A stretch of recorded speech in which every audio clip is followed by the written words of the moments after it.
And my dad asked me, who inspires you? Have you got any role models? Hoping that I would instantly say, well, obviously it's you, Dad. So my first answer, unfortunately, wasn't that. It was, oh, Daley Thompson. Schools then said, can you come back? And very quickly, this ended up getting invited to other schools. I suppose over the course of like 2 or 3 years, I ended up working with schools, lots of schools across the county. The advice that I give to parents is it's all about understanding what your child does online. It's all about understanding the online world, being involved, being curious, playing an active role in what they do, go on this journey with them. The earlier the better. Spend time with people that you feel comfortable around, be yourself, and remember that the world is a better place with you in it.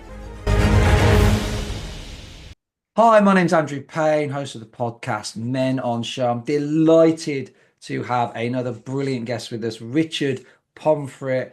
Welcome to the show. As a former martial arts instructor, he's got over 25 years of experience working with children, young men in particular, young people. The founder of the Stay Safe Initiative, a community interest company which was set up for the purpose of educating and protecting young people. Based in the Southwest, collaborates with schools in the Southwest, been doing so since 2013, addressing key issues in schools such as bullying, online safety, supporting schools to develop effective peer-to-peer mentoring schemes. He is the driving force behind Boys to Men, which I really want to get into today as well. It empowers boys and young men through mentoring and training to develop their emotional well-being and their critical thinking skills, something that's so important in today's environment. I'm really looking forward to getting into your work and, of course, talking about the mega series Adolescence that everybody's talking about, has been talking about.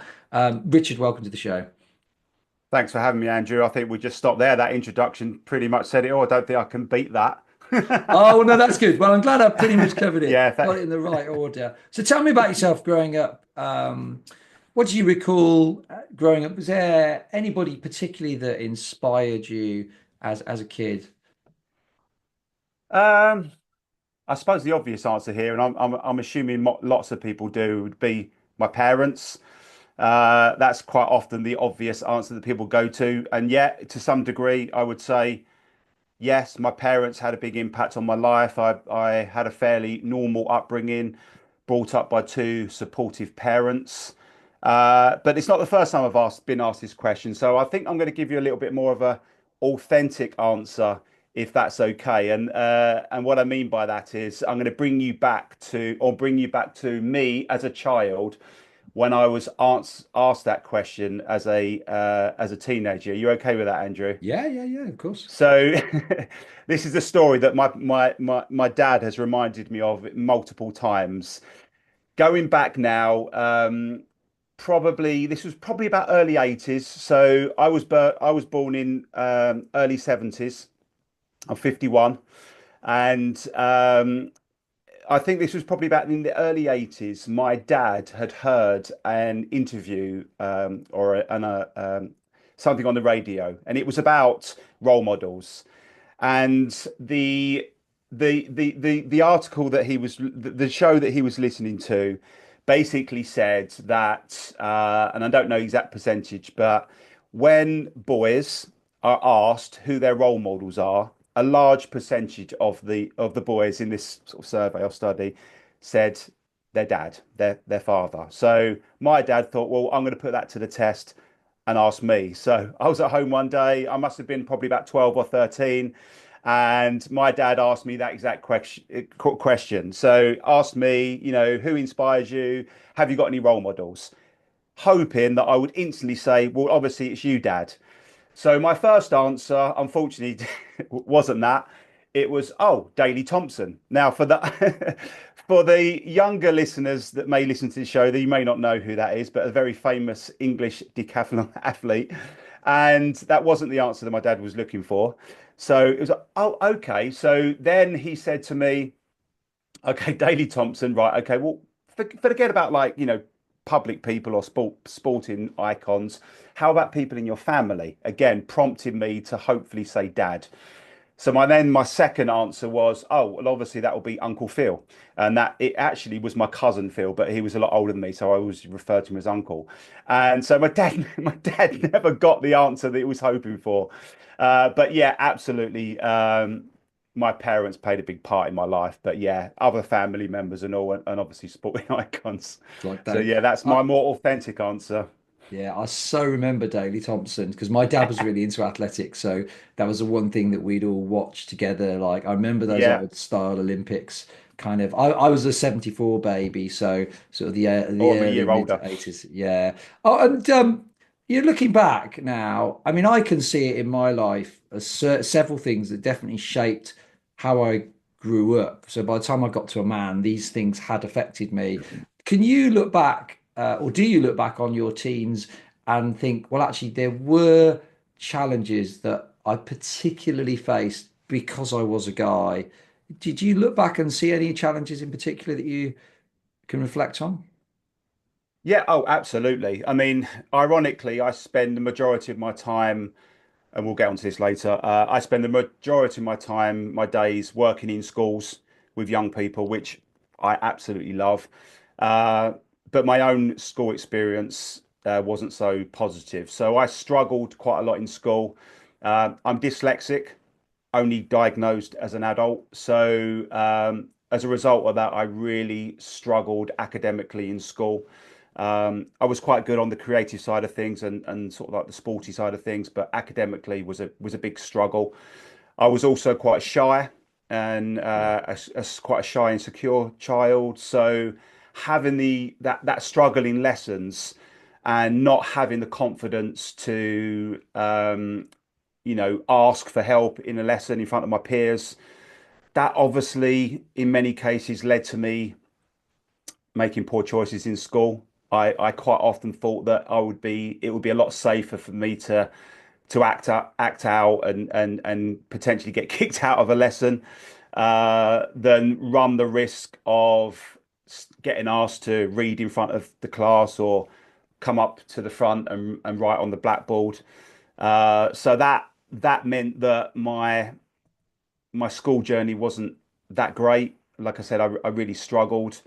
I enjoyed the social aspect of school, but even that, it was a little bit fractured. I was probably one of the only, the only person in my friendship group that wasn't into football. I was quite sporty, but football just wasn't my thing. And I was the only one out of my friendship group that had no interest in football. Plus, I was completely crap at it, and that's probably had an impact. So the lunchtime kick around was always a little bit of a struggle, and that quite often led to me feeling like rejected, feeling being the last one to be picked. When it was like the picking teams, or being impacted by people having a go at me for not controlling the ball properly. So that had a big impact on my confidence. Yeah. And I think even now, like even now, looking back on that, even when I'm in social situations, certainly with unfamiliar men, and obviously football quite often does come up. Even now, that sort of impacts me, feeling like, oh, it brings me back to school. Um, so yeah, all of them things I think compounded, and there's as young men, I always felt like I didn't have the confidence to ask for help, and so yeah, that definitely had an impact, I think, growing up. Yeah, interesting. Yeah, I mean, for me, I was very much a late developer, but I was reasonable at football. So I didn't get bullied, but I knew my place in the pecking Mm. order. And that sense of almost feeling slightly helpless because I knew that there were guys who were much tougher, a lot of I was quite a rough, comprehensive, and that definitely shaped how I then grew up as a man, some of the choices I made.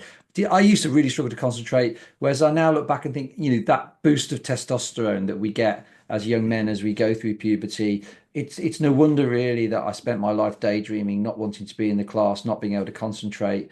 Oh, absolutely. When I do wonder about the efficiency of our education for young boys as it currently stands. I mean, I know that's for another, not for the remit of this conversation, perhaps, but when you work in schools, do you see that as a challenge in terms of boys' concentration in particular? Yeah, I mean, Absolutely, I do. Now, obviously, I'm not a teacher, and I'm not spending my sessions are not like your typical classroom setting.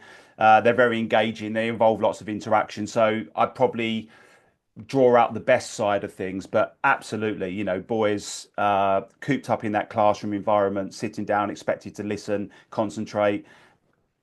I think is a bit of a struggle for lots of them. Yeah. Yeah, absolutely. Like I said, for me particularly, my session's a little bit different to that. So, but yeah, I get, I get the struggles for certainly Yeah. for teachers. And what drew you into martial arts then? Because I know that's a big part of your life. Yeah. Obviously, we're going to get onto your work shortly, but I'm just curious, was there a trigger for that?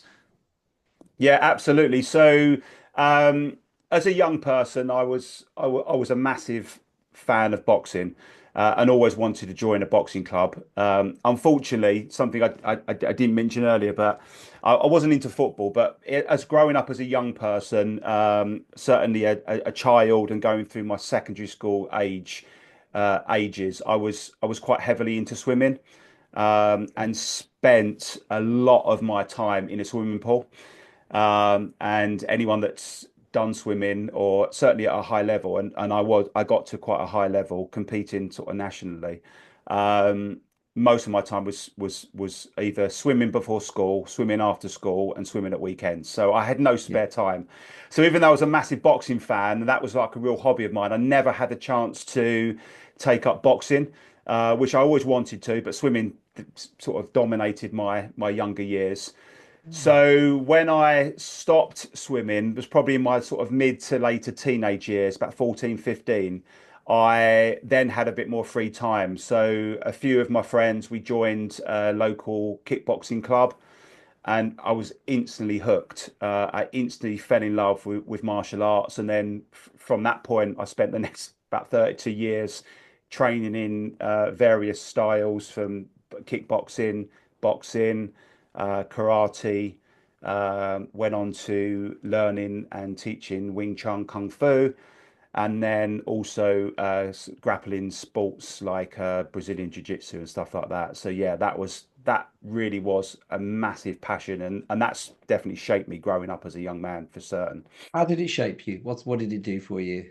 So I think it's just that environment allowed me to um, certainly grow in confidence. Really, it being surrounded by, obviously it's a very male dominated, it was at the time quite a male dominated environment, so being around lots of men at various ages, obviously it's a very respectful environment that you spend time in. um, it taught me work ethic, certainly made me feel comfortable in my own skin, having the freedom, I think, to sort of drop the ego and the stereotypical masculine performance or mask that we quite often feel we should, we should wear. And as I said, just being around them sort of like all age groups of men that are humble, that are respectful.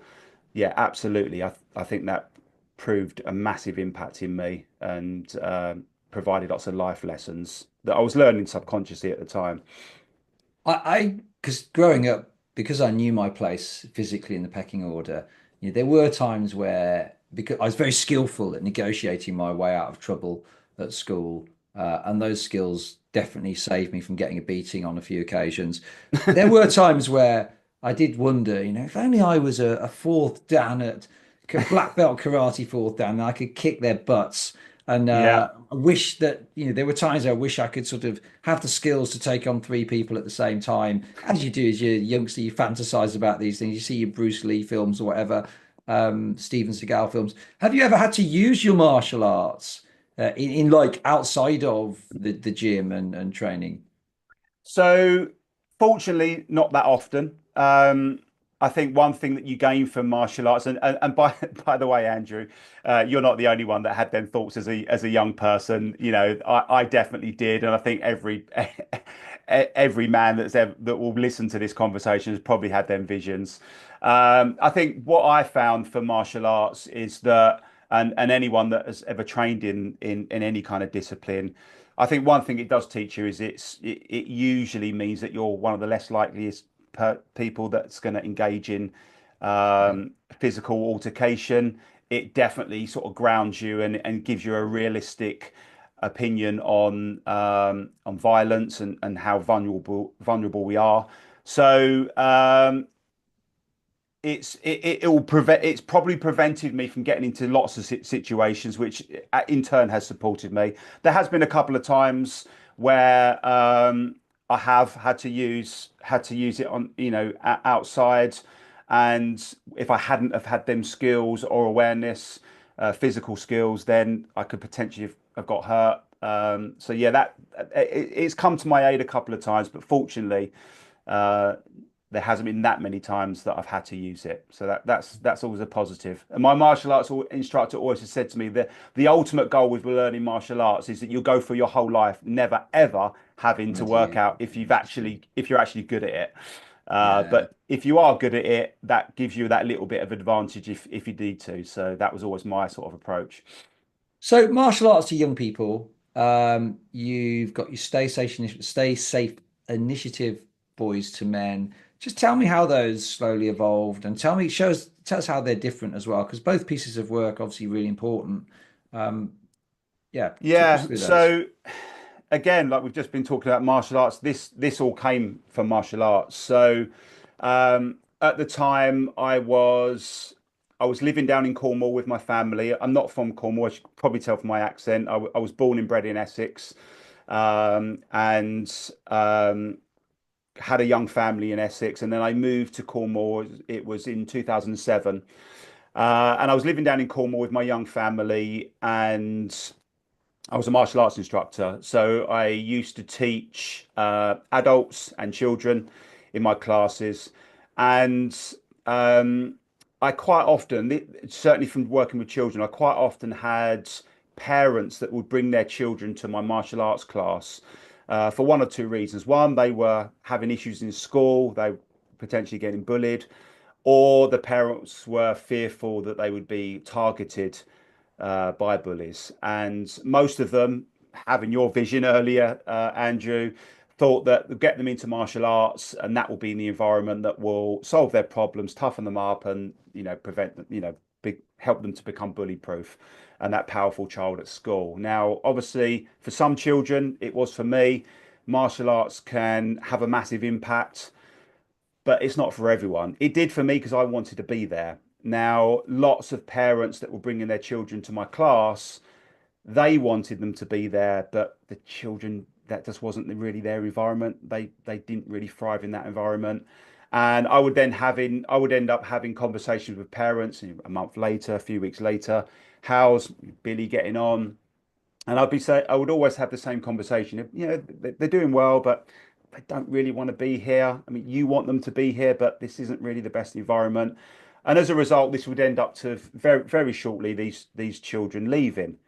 Now, this happened multiple times, and this led me to think, well, actually, we've got a bit of a problem here. We've got lots of kids coming from the local schools where I was based, coming to me because they were having issues in school, and I wasn't, for lots of them, I wasn't in a position where I could help them.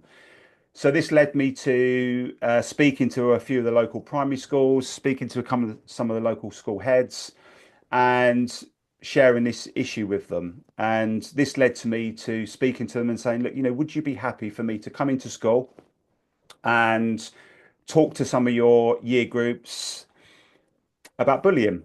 We had like a little anti-bullying program within our children's course anyways, and I developed that a little bit. And it was met with, yeah, absolutely. So I did that a few times. They went really well, even though looking back, they were in comparison to the programs that we have now, they were pretty rubbish, I have to say. But they went down really well. Schools then said, can you come back? And very quickly, this ended up being, I ended up getting invited to other schools. And I suppose over the course of like 2 or 3 years, I ended up working with schools, lots of schools across the county. Um, then set up Stay Safe. We was under a different name at that time. We was called Stay Safe Cornwall. That evolved into Stay Safe workshops, and then it evolved into the Stay Safe initiative that we are now known as, and it became a full-time job. So I was running anti-bullying workshops with children in schools of all ages. This then led us on to developing some peer mentoring sessions where we helped schools. We trained children up in schools to be peer mentors as a way of promoting the messages that we covered in our other work throughout the year, so the school could run with that themselves. Um, then, and again, this is like a real organic process, really. At that point, going back, probably this would have been about 2010 now, 2011. At that point, children's online lives really started to grow. We obviously we talked about cyberbullying and the online world in regards to being unkind in our anti-bullying workshop, but at that point, children's online lives also started to grow, with the rise of gaming and social media and mobile phones and all these sort of things. So we then started to get schools say to us, you're doing some great work with bullying. Would you be happy for us to, would you be happy to come in and do a little bit more targeted work about a broader look at the online world? So again, listening to our schools' sort of needs, went away, developed some programs looking at the online world. Um, and then, yeah, started delivering workshops in schools, both primary, secondary schools, helping children stay safe online, helping them to have positive online lives. And then in more earlier years, so going back probably about 3 or 4 years ago now, again, the same schools that I was working with, and this has sort of led all of our work. We get asked, we go back, we go away and look, and then we come back with some ideas. I started getting schools contacting me that I was already supporting with online safety, certainly secondary schools, saying, "Oh, we're hearing like a name that's coming up quite a lot with our boys," and you'll probably guess who that name is. Is his This Andrew. first name Andrew? Is it second name? Yeah, that's the yeah, Does yeah, he make exactly. sugar? Something to do with Yeah. sugar? Oh, that's Tate and Lyle. Sorry. Yeah. Yeah, exactly. So, oh, we're hearing this sort of Andrew Tate character mentioned in schools, and the boys are sort of, saying, saying some quite worrying things. Would you be happy to come in and have a chat with some of our lads about people like Andrew Tate? Well, they just thought it was only Andrew Tate at the time, which I did. And again, these are schools that we were supporting already. But this gave me the opportunity to come in and work with smaller groups of lads.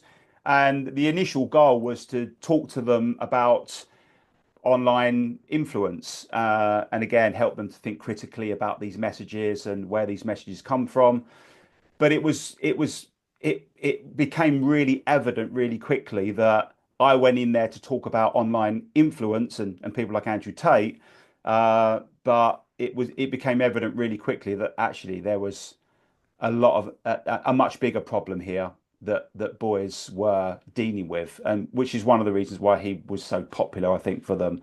So through the conversation I had with boys, I was hearing things like, when I asked them, what appeals, what do people like Tate do for you? What do you find so polarizing? I'd hear things like, well, people think we're a problem, no one cares about us, we get treated differently to girls. And this Andrew Tate figure, like he understands us. And it was a real eye opener for me. It was like, wow, actually, I've gone in to talk about this person, an online influence, but there's a lot more going on with boys, which I was at the time a little bit And how naive old are to. these boys? Because obviously, when we I've sort of been listening to you saying you be started with primary schools, we're now hearing the word Andrew Tate. So the boys Yeah, that you're talking to saying that they feel like the world's forgotten them, they're a problem. How old are those boys? I'm making an assumption here that you're yeah. not talking primary school boys. Well, at the time, it was secondary school. So these And conversations, what uh, year group secondary school? so it was 7, 8, and 9, key stage 3. They were the year groups that I was asking to come in and talk to 11, these small 12, groups to start 13 with. years old. Yeah. Yeah. So that then prompted us to think actually there's a little bit more of an issue here, through conversation with schools. And again, this is how it's always worked out for me in my work. It's okay, there's a problem here.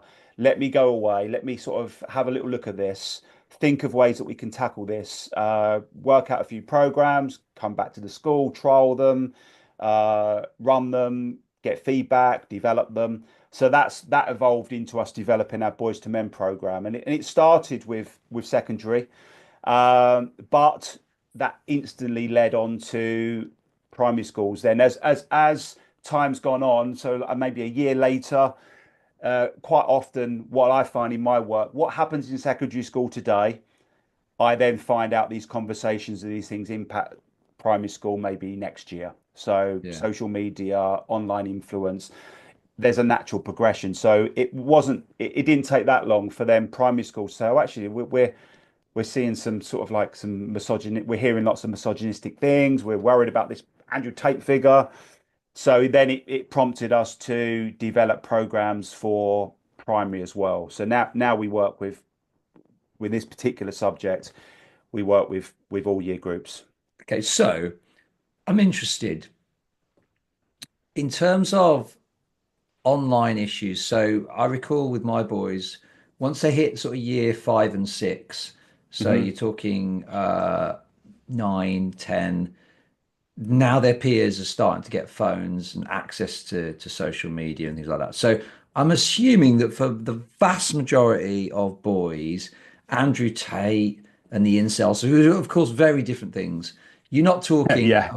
about them at 8 or 9, but maybe as they start getting exposed to social media, potentially there as they move transition from primary to secondary school, then potentially they are potentially being exposed to this kind of narrative. But how prevalent really is it? Because I mean, and I can only sort of talk from parents that I know, and lots of people are worried about Andrew Tate. But when they go and ask their boys their age 11 or 12, they might have heard his name mentioned. They don't really know what he's Mm. about. My 11-year-old, I was explaining the incel movement to him the other day only because he asked, because he heard me talking about it.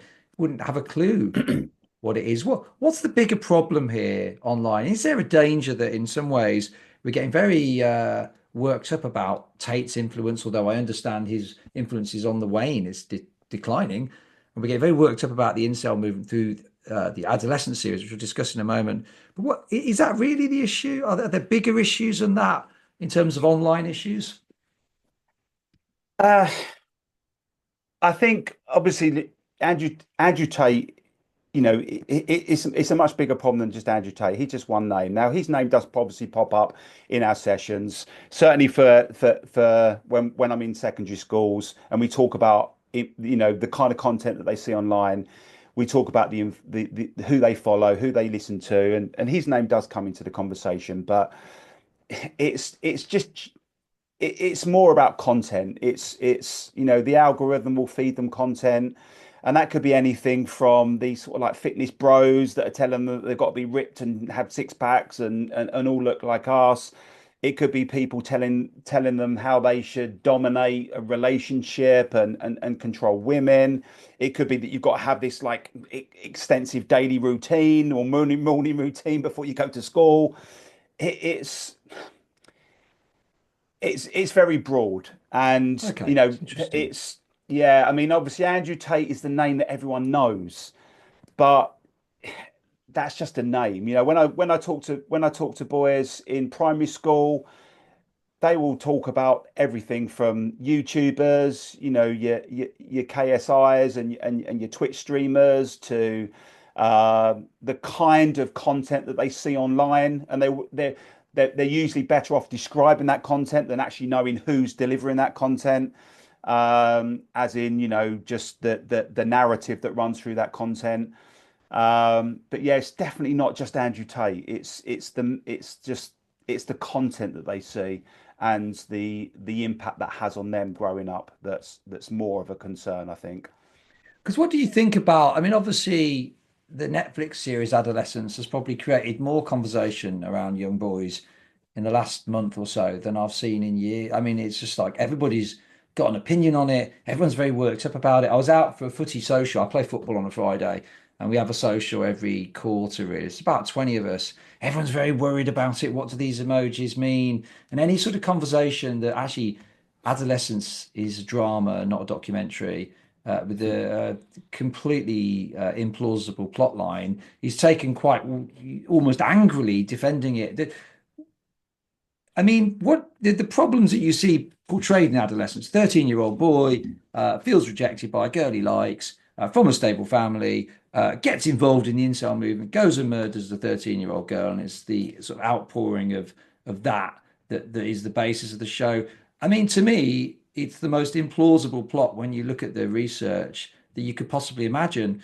But from what you're seeing from parents, your work with schools, how likely is that? Should we be worried about our boys at 11, at 13 years old becoming part of the incel, or are there bigger things we should be concerned about? Definitely bigger things that we should be concerned about. Um, I mean, obviously that show has, the impact it's been, it's been amazing. Now, obviously, looking at, and you've mentioned it's a drama. It's not a documentary. So from the drama aspect, I watched it. I loved it. I thought it was extremely captivating, the way it was shot, this sort of like one shot take thing. I thought it was powerful. I thought, I really enjoyed it, but it is a drama. It isn't a documentary. And I think lots of people, I think even it was, the Prime Minister even, mentioned it was a documentary when he talked about it on TV. Um, I watched it with the view that actually this is a great opportunity to shine a light on boys and young people about the issues that they face, the struggles that they go through. And I thought actually the result of this is it could be really positive. It's going to open the conversation. It's going to make the people. It's going to make people that work with young people. It's going to make parents. It's going to give parents the opportunity to maybe have a few more open conversations with their children about their lives and their insecurities and their struggles. But that hasn't happened. I think as a result of this TV show, it's scared a lot of people. It's made people make rash decisions. They're talking about potentially showing this program in schools. I've got no idea what the basis, what the outcome would be from that, what the positive outcomes would be from that. Um, it's worrying everyone. I mean, just this. Have you mentioned this? The link between I think it was 13, a 13-year-old boy watching content online, and obviously Andrew's Tate name was mentioned in that. The link between that and the incel movement, and then violent crime to a young girl is just so far from reality. It really is. There's just a massive gap between that. When we look at knife crime with boys, the 13-year-old is just not, they don't dominate the statistics. And the older age groups that do, it's generally male on male violence as well. So I just think the link that they made has just worried a lot of people, and I don't think it hasn't promoted the messages that I was hoping it would promote, if that makes sense. Yeah, I mean, as a parent, I understand that in terms of there's a brilliant researcher. I mean, there's not many researchers on the incel movement because, of course, it's such a new thing. But William Costello obviously is a Yeah. name. I mean, he's got to be really chuffed with his choice of Oh, he's been on PhD. literally every I mean, podcast I've said. if ever you were going to Yeah. choose, I think I'll do this topic as a PhD, and then like 3 years later, the world goes mad about your Yeah. topic. I mean, what are the chances of that? So, I mean, Yeah. he'll be very glad, whatever prompted him to do that. But it is good research. And, things like when he mentions the number of men in young guys in the incel movement that are actually autistic, really, Yeah. really on the autistic scale. So, uh, he talks about how they are more dangerous to themselves than others. And of course, we say, oh, the incel movement and Andrew Tate and the manosphere, but actually, the incel movement can't stand Andrew Tate. He's Exactly. everything They're that they not hate. they're not linked at all. Uh, Exactly. Yeah. so I feel like for me with Adolescence, it was a brilliant series like you. Me and my wife, there were a lot of aspects that we struggled with. I think in episode 2, their portrayal of teachers either as blundering idiots or as angry ogres for me, I know plenty of teachers. I don't specialize in schoolwork like you do, but I do work in schools. Yeah, All the teachers I meet are very switched on. They may be absolutely. struggling and under-resourced, but I felt it was a very disappointing portrayal of Yeah, teachers. I'd be furious if I was a teacher, frankly, having watched that's how they were yeah. portraying my profession. And so I think that I had a lot of issues with the show. I don't know how you feel about this. So for me, like, and other parents listening to this, I personally, as a podcaster and from my own experience as a dad, would be saying to parents of, the 11 to 14 to 15-year-old, they shouldn't just be left in their room uh, on technology. It needs to be a public place where they're on. Yeah. They need to, when they're up in their rooms, not have their technology up there with them, because the bigger problem is online porn, which most of them will have watched. Which actually, if young boys get addicted to online porn, then their tastes will become more extreme because that's what happens. What they expect from a relationship will get weirded and warped. When I say weirded, I've just made that word up, but it become warped, it Sounds become more good. strange, because that's what happens. Then, because their taste becomes stranger, if they are then in a relationship, and then that young girl raises an issue, a concern, maybe she tells her mate, it will be all over social media.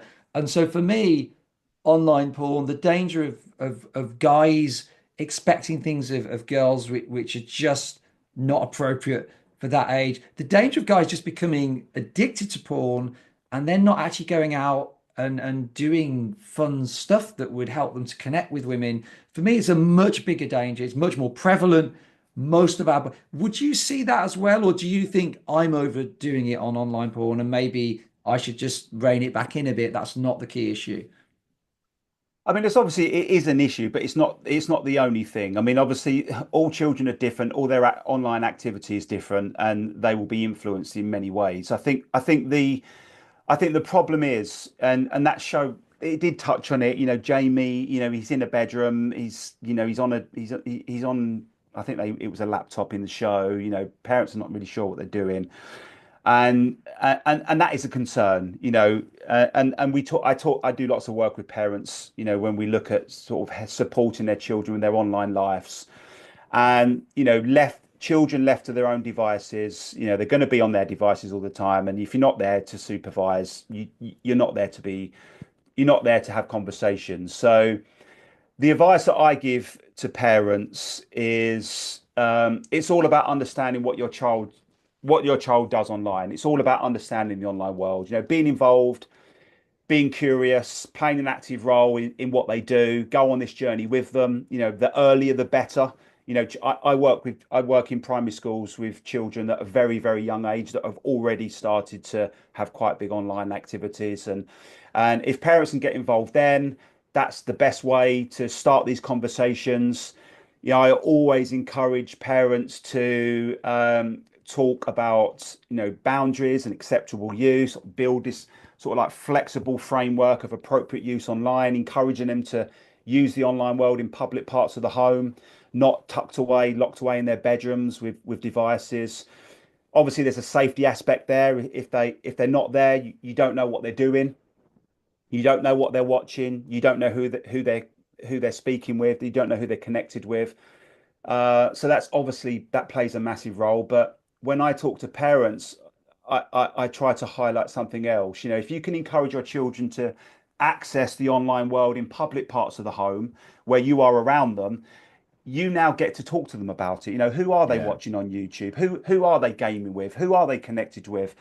And that allows you to enter that world with them and go on that journey with them and have them everyday conversations. I think for lots of parents that are not doing that at a young age, certainly at a primary school age, what happens is when their children get into their teenage years, certainly later teenage years, where then the parents are more aware of some of these more potentially worrying things like online porn, like what they are watching on social media, what are they doing, what are they sharing, who are they doing it with. They quite often feel like, oh, now that's the time to have these conversations with them. And having three children myself that are all either in their late teens or early 20s, I know from experience that trying to have a conversation with a 15-year-old about online porn when you've never spoken about their online life before that is going to be an interrogation. You're going to be Yeah. shut out of the conversation. It's going to be really hard. So, what I try to do with parents is play an active role from day one. Talk about what they do, talk about who they watch, game with them, watch with them, play with them, talk about it. That allows you to have these everyday conversations about the impacts of what they see and do online. And it may be low level at the start, but then that allows you to then have that conversation in a more of a serious, age appropriate way when they get older. And it could be pornography, it could be how they interact online when they're having a relationship. What are they sharing images of themselves? And again, these just become normalized conversations that if you don't do it at a young age, it's really, really hard later on in life. Yeah, I think that's right. I think often we just leave our children to their own devices up in their rooms because And we're just tired. hope nothing goes wrong. Yeah, and we're tired, they're tired. If all is quiet, oh, thank the Lord for that. I can actually get on and chill. And actually, it takes effort to go up into the room, or it takes effort to say, no, it's down in the kitchen. That's where your phone lives down there. And remembering that actually we pay for all this stuff. So we should expect to be able to spot check phones. But like you Yeah, say, if you suddenly start trying to spot check a phone at 15 and never did before, it's not going to go down very well. But if you start, no. that's the expectation, and it's reinforced again and again and again, you're more likely to be able to make that challenge when they're 15 Oh, so much easier. than not. Yeah. Yeah. Do you what do you think about a ban on social media? We see this being trialed in Australia. Be interesting. I'm glad they've taken that step so we can see how that would play out potentially. Do you think that's uh I mean, are you also interested? Are you open? I feel like I'm open-minded. I feel like I want it So banned, but I feel like if the lessons from Australia that come back are really positive over the next few years, maybe it's something we should look at. But do you disagree with that? Do you think that's the wrong approach? again, I'm open-minded. With all these movements, I generally find myself in the middle. Now, I get the thought process, by banning, and this is reasons why they're doing it. The mindset is if you ban social media, you are going to take, you are potentially going to take away some of these risks. So, you could potentially think, well, okay, the harm that they may see online, the content they may see online, and there are lots of harmful content that children can be exposed to on social media. That could potentially take that away. When we look at bullying and online hate, grooming, and inappropriate contact from people they don't know, they are all connected to social media. So the thought process is, get rid of social media, and that will take all these problems away. The problem is all of these things happen in other areas of the online world. Banning social media isn't the same as banning the online world. And the online world is a massive part of all of our lives, including our children. It's how they communicate with their friends. It's where they spend time for enjoyment, gaming, um, socializing, being entertained. This all happens off social media as well. So banning social media doesn't mean that these things are not going to happen. They can get exposed to all of that content. They can get Hmm. exposed to all of these risks in other areas of the online world, and moving social media will just move the problem somewhere else. And I don't think it's the long-term solution. Phones are here, technology is here, social media is here. I feel it's far more beneficial to educate, help children build, digital literacy skills, help them build like really well needed critical thinking skills, help them build resilience, help them navigate the online world, um, because that allows them to build skills. Taking things away, whether it's banning phones, banning social media, this prevents them from learning how to use this part of their life effectively, and it's not going to go away. Hmm. So my fear is that you restrict, you remove, you take away, and then you give it to that child when they're, I think Australia's like 16. They they haven't got the skills then to navigate that world. They're at a deficit, they're behind. I think Mm. it's much easier to introduce technology in a safe, appropriate way. Now, this is not going to happen in every household, but I'd like to, in an ideal world, it would be.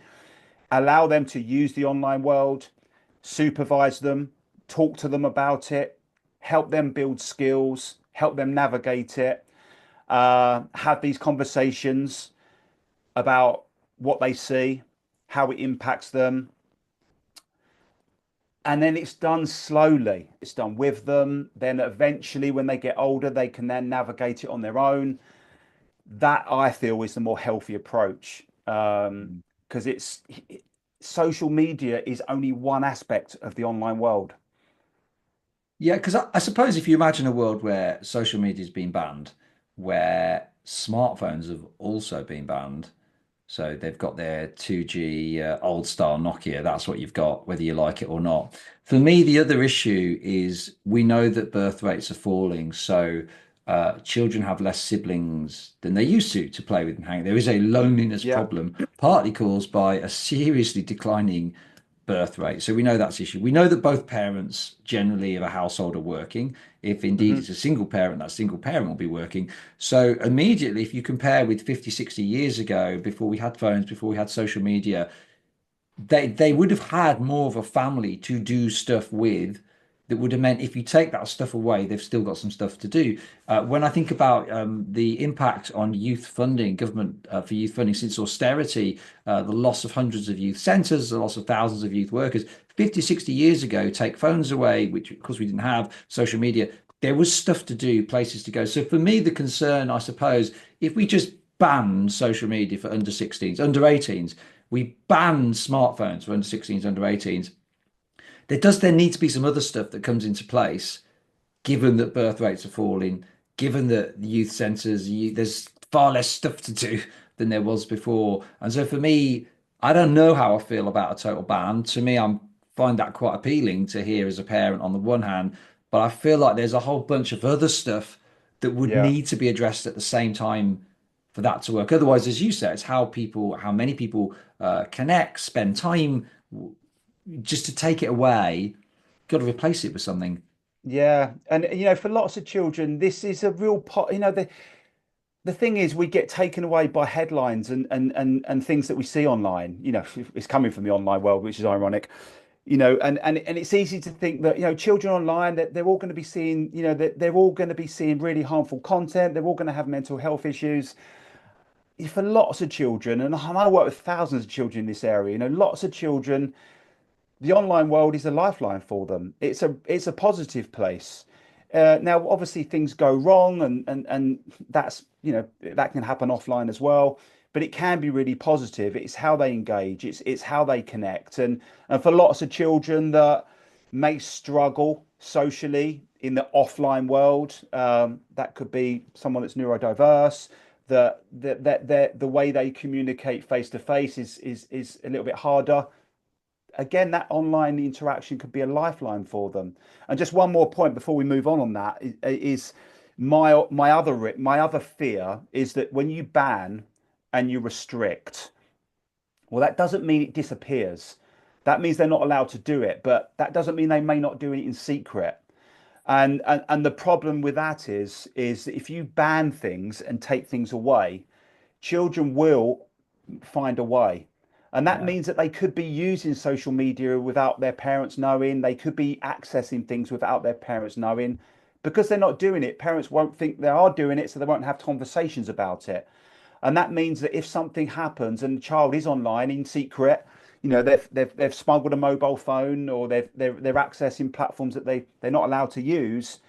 Then if something goes wrong, then if they find themselves being impacted by what they see, they're not going to seek help.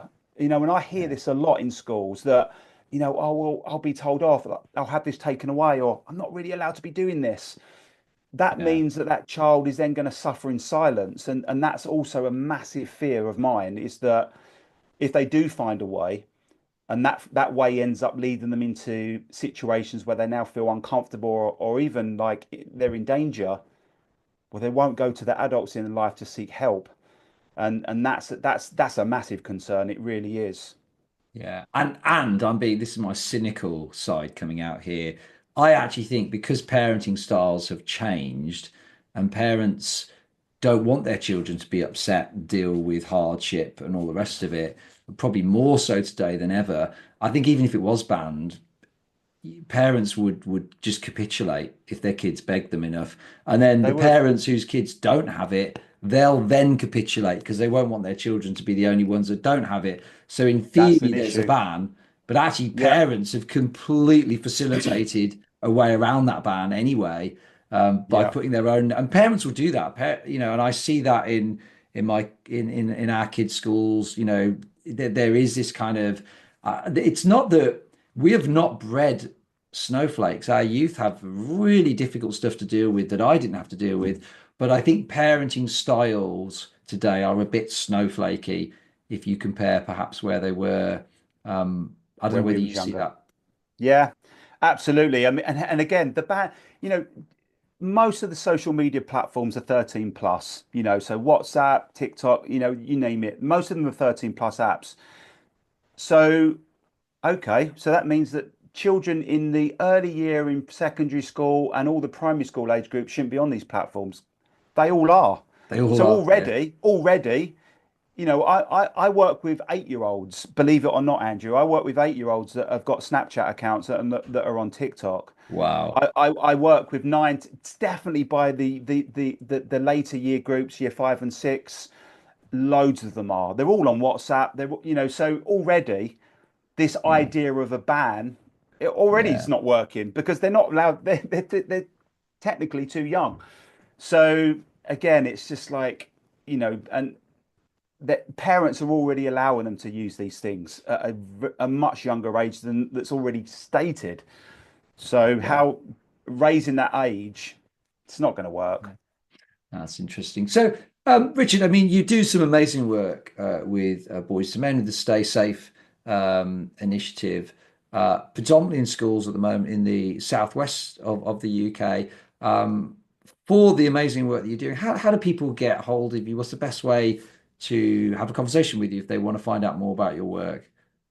So there, yeah, our two websites. So we've got the our Stay Safe work, and that would be our sort of anti-bullying work and online safety work and mentoring training. They can find us through the Stay Safe Initiative, all one word, .org.uk.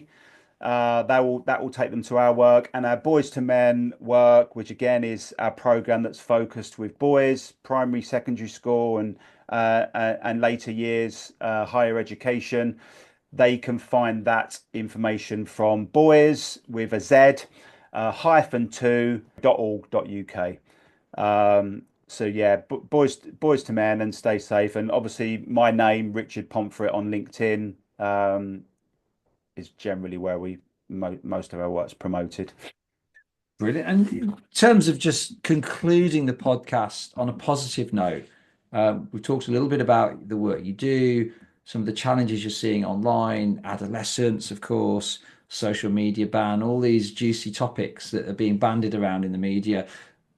If you could sum up a message of hope for people listening to this podcast in a couple of sentences, what would you say?